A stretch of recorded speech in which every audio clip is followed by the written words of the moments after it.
Okay, so let's be real for a sec. Retirement feels like a lifetime away when you're in your 20s, right? Yeah. Oh, But trust me, getting a head start on planning can make a huge difference down the road. huge, huge difference. And that's what we're diving into today. Exactly. A guide all about early retirement planning. Early retirement planning, yeah, And it is packed with insights that could seriously change your financial game. for sure. So are you ready to unlock your future millionaire status? Let's do it.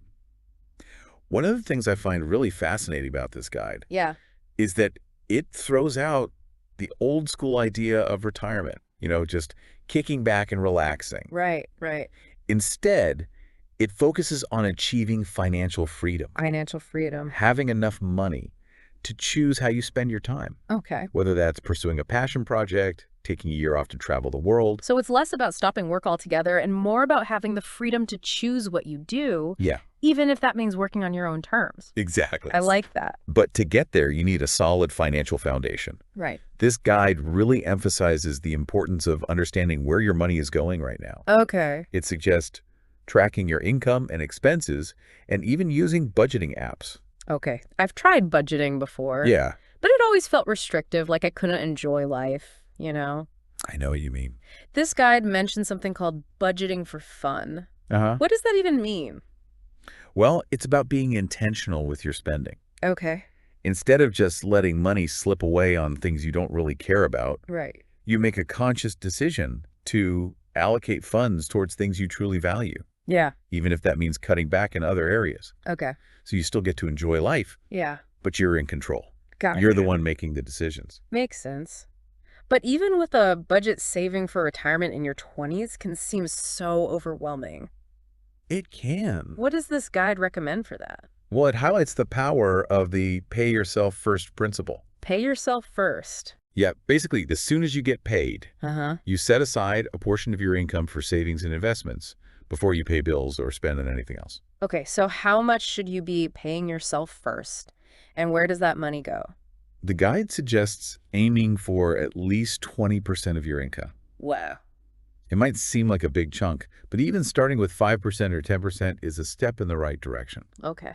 And that money can go into a variety of places like a high-yield savings account, a retirement account like a 401k or IRA, or even index funds. Hold on, index funds. Yeah, I've heard that term thrown around, but I'm not sure I really understand what they are or why they're so important for retirement planning. that's a great question. Imagine an index fund, like a basket of stocks. A basket. Yeah, representing a particular market segment. Instead of buying individual stocks, you're buying into a diversified portfolio, Okay. which can help spread risk. So if one company in the basket doesn't perform well, Yeah, it's not as big of a deal because you're invested in a bunch of other companies. exactly. I like that. Index funds are also known for having relatively low fees, That's good. which means more of your money stays invested and has the potential to grow over time. Okay, let's talk about that growth potential. Yeah. This guy keeps mentioning compound interest Uh-huh. as a key to building wealth. Well, Why is that so important? especially for younger people. Especially for younger people, yeah.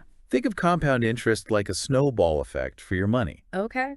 Essentially, your money earns interest, and then that interest earns interest, Wow. and so on and so on and so on. Okay. The longer your money is invested, the more time it has to compound Uh-huh. and grow Well, exponentially. exponentially, that's the key word. Yeah. Let's say you invest $500 a month starting at age 25. Okay. By the time you're 65, thanks to the magic of compound interest, they could potentially grow to over $1 million. Wow, that's a powerful visual. So even starting small can make a big difference over time. Absolutely. But all this talk about investments and retirement accounts still feels a bit daunting. Yeah. Where can you go for help or guidance? This guide emphasizes the importance of community and finding your money tribe. Your money tribe. Yeah, this could be a group of friends, a family member, or even an online community Okay. where you can learn from others, share experiences, and stay motivated. It's like having a support system for your financial journey. Exactly. People who understand the challenges and can celebrate your wins with you. Yeah, for sure. I like that a lot. And if you need more personalized guidance, there are also financial advisors who can help you create a plan tailored to your specific goals and risk tolerance. So we've talked about budgeting, the pay yourself first principle, the power of compound interest, and even finding your money tribe. We have. It seems like this guide covers a lot of ground. It does. And we're just scratching the surface here. Yeah. What's exciting is that even small steps taken now Yeah. can have a significant impact on your financial future. I like that a lot. Remember, it's a marathon, not a sprint. That is a great way to put it. Yeah. Yeah. It really is amazing to think about how even those small, consistent actions,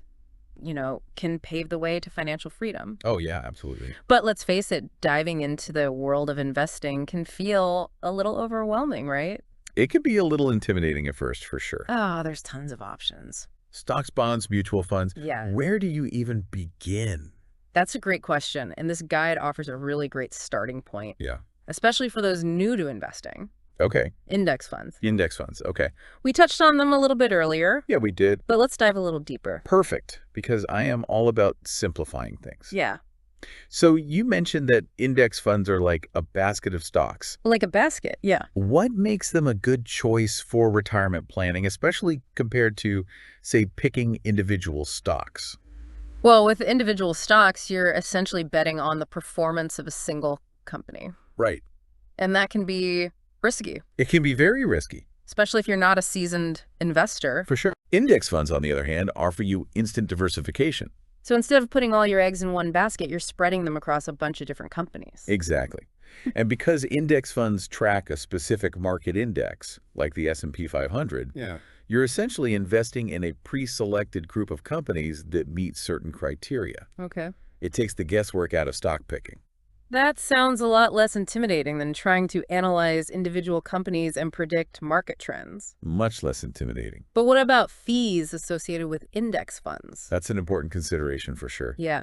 Index funds are known for having low expense ratios, Okay. which is basically the percentage of your investment that goes towards management fees. Got it. And lower fees mean more your money stays invested Right. and has the potential to grow. Makes sense.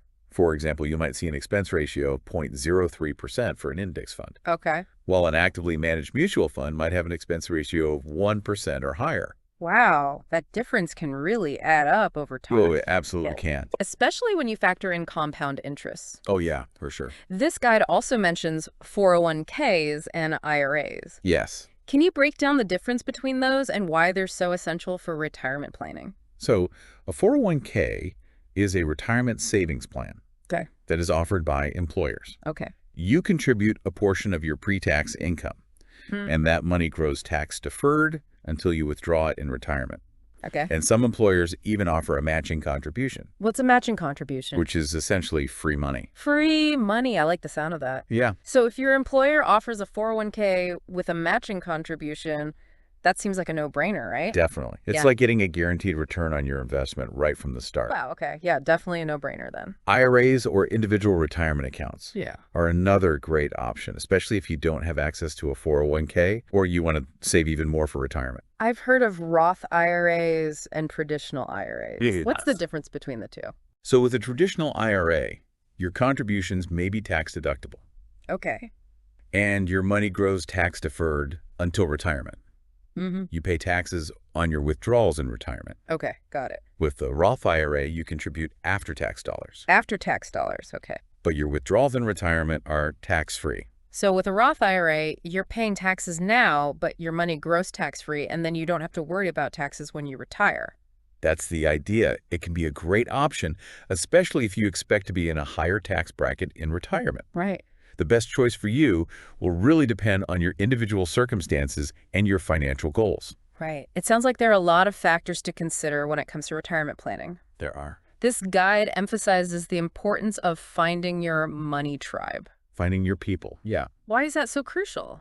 It's all about surrounding yourself with people who support your financial goals, Okay. who share knowledge and provide encouragement. This could be a group of friends who are also interested in early retirement. A family member who's savvy with finances, or even an online community Right. where you can connect with like-minded individuals. It's like having a team of cheerleaders and mentors Exactly. for your financial journey. Yeah, for sure. They can help you stay motivated, For sure. hold you accountable, and offer different perspectives. Absolutely. I love that idea of having a support system Yeah. for something as important as financial planning. It can make a big difference. But even with all this information, it's easy to get caught up in the someday mentality, right? It is. It is. How do you shift your mindset to make retirement planning a priority now, even when you're young? And there are so many other things vying for your attention. That's where the guide's emphasis on mindset really comes in. Yeah. It's about recognizing that your future self will thank you Yeah. for the choices you make today. Right? Imagine yourself at 65, financially secure and able to spend your time doing things you love. I like that. That vision can be a really powerful motivator. It's like planting a seed today. So you can enjoy the fruits of your labor later on. Exactly. And remember, it's not about depriving yourself in the present. Right. It's about finding a balance Yeah. between enjoying life now and setting yourself up for a future where you have even more freedom and choices. This guide also talks about the importance of setting realistic goals Good guy. and not getting overwhelmed by the complexity of investing. Yeah, it can feel overwhelming. Where's a good place to start for someone who's completely new to all of this? Oh, I think. Yeah, it can be a lot. So this guide suggests just starting with small, manageable steps. Small steps, yeah. Even something as simple as downloading a budgeting app and tracking your spending for a month Right. can be eye-opening. Oh, absolutely. It's all about building awareness of where your money is actually going. Right. You might be surprised by how much you're spending on things you don't even really think about. Like that daily coffee habit that adds up to hundreds of dollars a month. Yeah. Or those subscription services you signed up for and forgot about. Exactly. Once you have a better understanding of your spending patterns, you can start making adjustments. Okay. And remember, it's not about deprivation. Right. It's about making conscious choices that align with your goals. Okay, this guide also talks about automating your savings. Automating your savings. Can you explain how that works and why it's so effective? Automating your savings is like putting your financial goals on autopilot. Okay. You can set up a recurring transfer from your checking account to your savings or investment accounts. Right. This way, a portion of your income is automatically saved before you even have a chance to spend it. It's like tricking yourself into saving. Right. Out of sight, out of mind. Exactly. And what's great about automation is that it takes the willpower out of the equation. Oh, I like that. You don't have to actively remember to transfer money each month. It just happens automatically. Okay. This guide emphasizes starting small and gradually increasing your savings rate over time. Can you give an example of what that might look like in practice? Sure. Let's say you start by automating a transfer of 5% of your income to your savings account. Okay. Once you get comfortable with that, you can increase it to 10%, then 15%, and eventually reach that 20% target that we talked about earlier. It's like building a financial muscle gradually over time. Precisely. And speaking of muscles, don't forget about finding your money tribe. Oh, yeah. Our money tribe. Having a support system can make a world of difference in staying motivated and accountable. It's like having a workout buddy for your finances. Exactly. Someone to cheer you on, celebrate your wins, and offer support when things get tough. Whether it's a group of friends, a family member, or an online community, having people to connect with who share similar goals can be incredibly empowering. We've covered a lot of ground in this deep dive, from budgeting and saving to investing and finding your money tribe. We have. What's the most important takeaway you want our listener to walk away with today? I think the key message is that financial freedom is within reach for everyone, no matter your age or income level. It's about taking action, even if it's just one small step today. So what's one concrete action you would recommend our listener take right now to start building a stronger financial foundation? Download a budgeting app and track your spending for a week. Research different retirement account options like Roth IRAs and traditional IRAs, and consider setting up an appointment with a financial advisor. Even just having a conversation with a friend or family member about your financial goals can be a powerful first step. Remember, the journey of 1,000 miles begins with a single step, and the sooner you start, the more time you have to let compound interest work its magic. Financial freedom is not a destination, it's a journey, and it's a journey worth taking. Thanks for joining us on this deep dive. We'll catch you next time for another insightful exploration.